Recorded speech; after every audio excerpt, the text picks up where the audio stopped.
안녕하십니까. HR디스트 김희입니다. 아, 이번 시간에는요, 목표 달성 어려움을 극복하는 방법에 대해서 말씀을 드리고자 합니다. 관점은 두 가지인데요. 직장에 다니는 직장인 입장에서 목표 달성의 어려움을 극복하는 방법과, 그래 직장이 다니지 않는 뭐 법인 사업자라든지 아니면은 뭐 개인 사업자라든지 또는 프리랜서라든지 이런 직업인 관점에서 목표 달성 어려움을 극복하는 방법 두 가지 관점에서 말씀을 좀 드리겠습니다. 이미 이 내용은요, 자세한 내용은 제 네이버 블로그 HR스트에 올려져 있고요. 그 내용 중심으로 말씀을 드리겠습니다. 직장인이든 아니면 직장에 다니지 않는 직업인이든 어려움을 봉착을 해요. 그죠? 그럼 그 어려움을 봉착했을 때 극복하는 방법은 그럼 같을까? 물론 어려움 극복이라는 관점은 똑같지만 구체적으로 그 어려움을 극복해내는 방법은 다소 차이가 있습니다. 그래서 이 영상을 시청하시는 분 가운데 직장인이다 또는 뭐 직업인이다 따라서 이제 다 방법을 좀 달리 원하실 거예요. 확실히 차이점은 있습니다. 오늘은 그 포인트에 대해서 좀 말씀을 드릴게요. 자, 먼저 직장인들. 직장인들이 어려움 느끼는 거는요, 주어진 목표 달성이 쉽지 않기 때문에 발생하는 거죠. 그죠? 근데 이게 리더하고 구성원 간의 입장이 좀 달라요. 일단 직장인 중에서도 단위 조직에 속해 있는 구성원이라면 자신의 몫만 하면 돼요. 나한테 주어진 것만 하면 돼, 직접. 그런데 리더 입장은 자신이 직접 무엇을 수행하는 것보다는 단위 조직에 할당된 목표를 실질적으로는 구성원들한테 배분하거든요. 그러니까 단위 조직에 부여된 목표 달성을 실질적으로는 구성원이 해 줘야 되는 거예요, 내가 직접 하는 게 아니라. 따라서 구성원들이 부여된 과제를 그 원하는 성과 목표만큼 달성하도록 만드는 게 리더의 몫인 거죠. 그래서 목표 달성의 어려움의 극복 방법이라면 리더 입장에서는 구성원에 대한 성과 관리 또는 코칭이 관점인 거죠.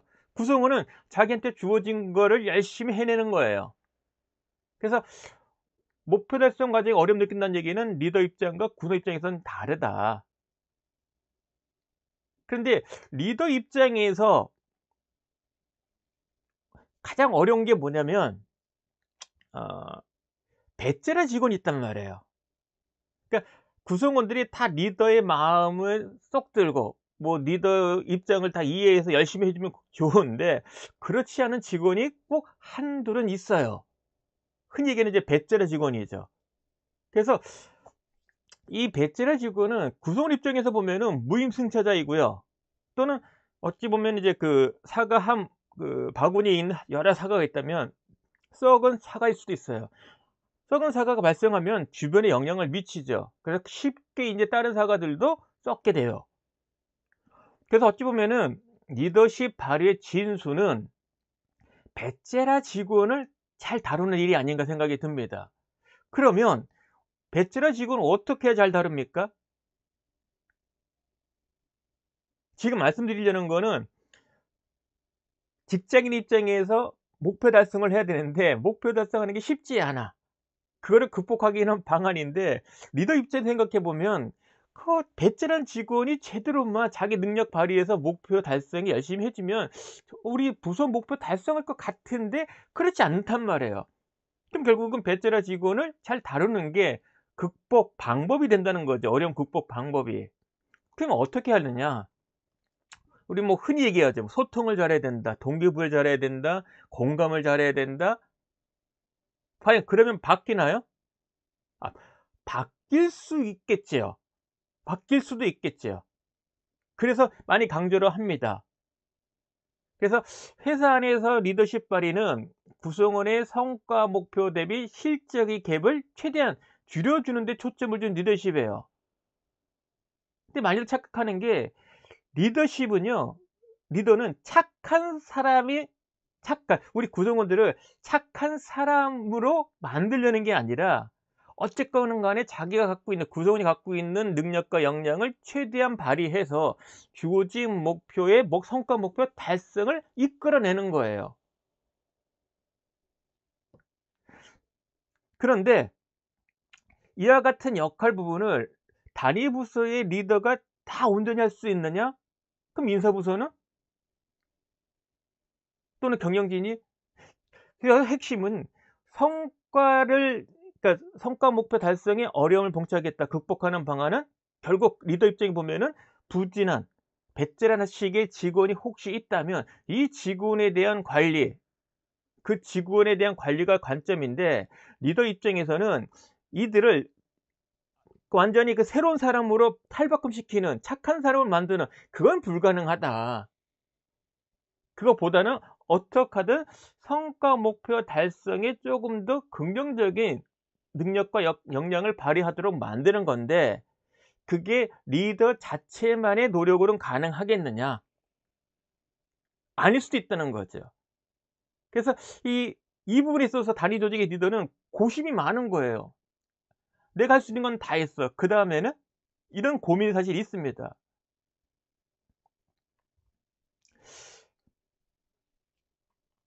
그래서 애당초 사람을 뽑을 때 회사에서 추구하는 미션과 비전을 달성하기 위한 그 어려운 목표를 달성하기 위해서 모두에게 요구되어지는 생각하고 행동하는 어떤 기준, 판단 기준, 즉 일하는 방식에 부합되는 적합한 사람을 뽑으려고 노력하죠. 그죠?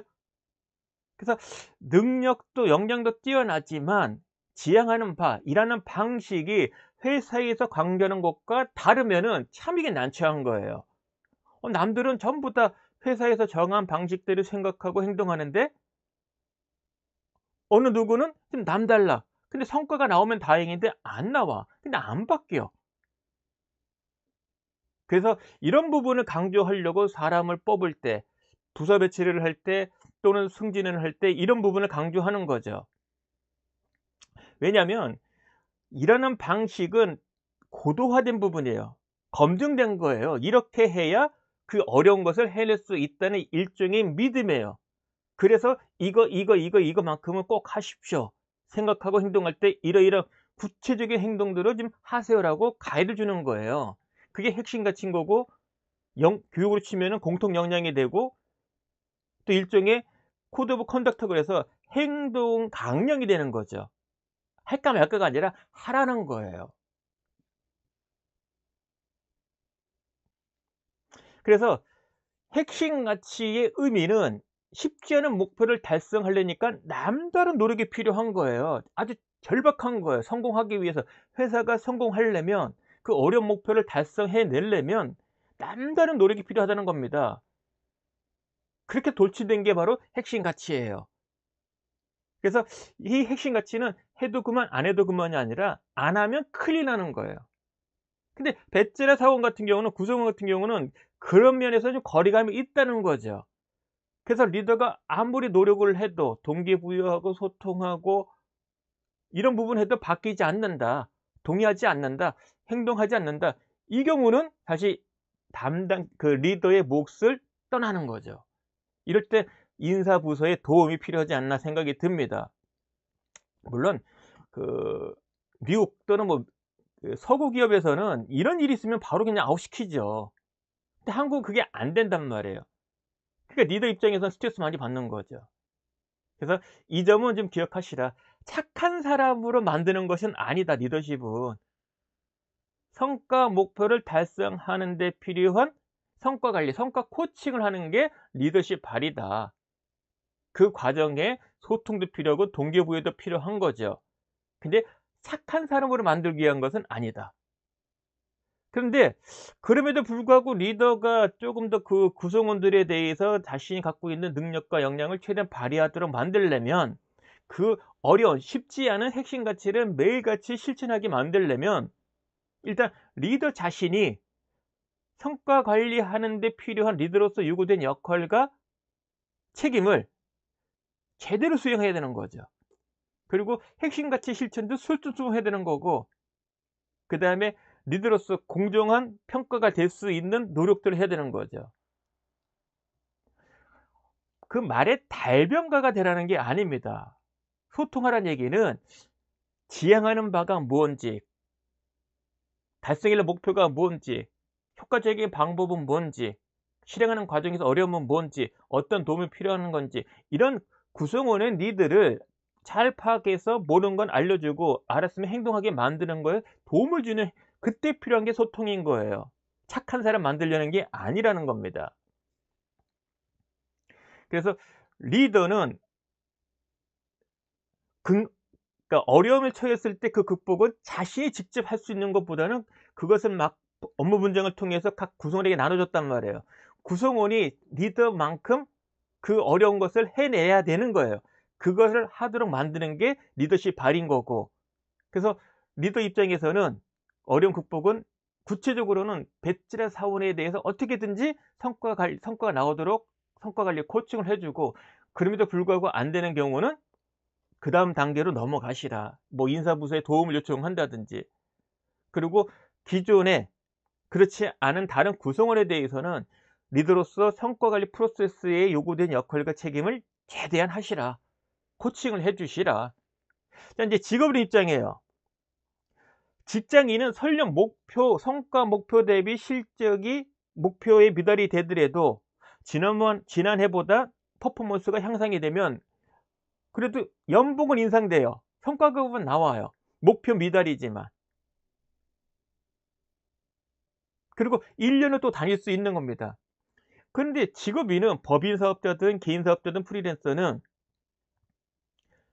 성과가 없으면 목표 대비 실적이 마이너스 나오는데, 그죠? 전년보다 실적이 안 좋아. 그럼 마이너스지 나요. 근데 마이너스가 아니라 그 마이너스인데, 이 마이너스 의미는 말 그대로 지하층이 있나 싶었더니 지하 2 층이 될 수도 있는 거예요. 그 정도의 그 마이너스 개념입니다. 그래서 직장인은 마이너스는 없다 거의. 되게 최악의 경우 0이 되지, 0이 되지, 그러니까 더 받지 못하는 거지 깎이는 경우는 거의 드물다. 그러니까 외국계 같은 경우는 뭐 프로 선수 같은 경우는 아예 깎이기도 하죠. 근데 직장인들은 그런 경우는 거의 드물단 말이에요. 그런데 직업인은 0이 아니라 마이너스가 되는 거예요. 매출이 없어.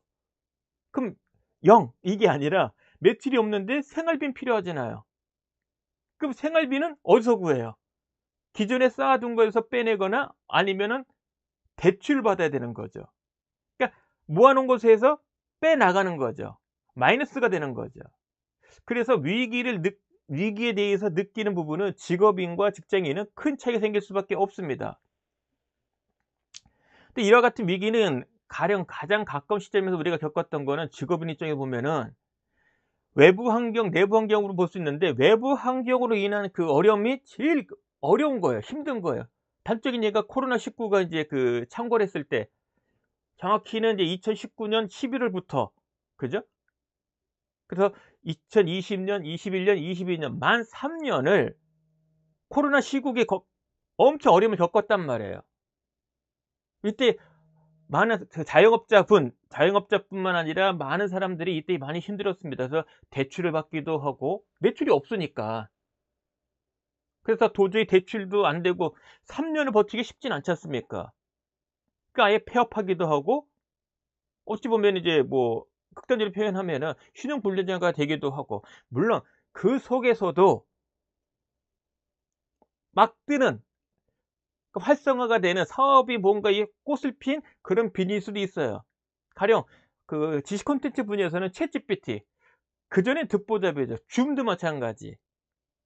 줌, 그다음에 챗GPT, 이런 부분들은 코로나 이 시절 이후로 해서 인제 많이 활성화된 거죠.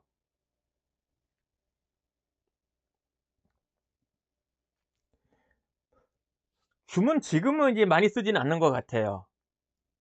하지만 그 효용성은 이미 검증이 된 거죠, 수년간에. 그래서 비즈니스로는 안착이 된 겁니다. 그리고 비대면이라는 관점에서 도움되는 어떤 회의라든지 교육이라든지, 그러니까 대면하지 않은 상태에서 가장 좋은 접속 방법, 커뮤니케이션 플랫폼으로는 성공을 한 거죠. 챗GPT도 이제 어 경영 환경이 많은 사람을 쓸 수가 없단 말이에요. 점점점 좁혀지고 있습니다. 줄어들고 있어요.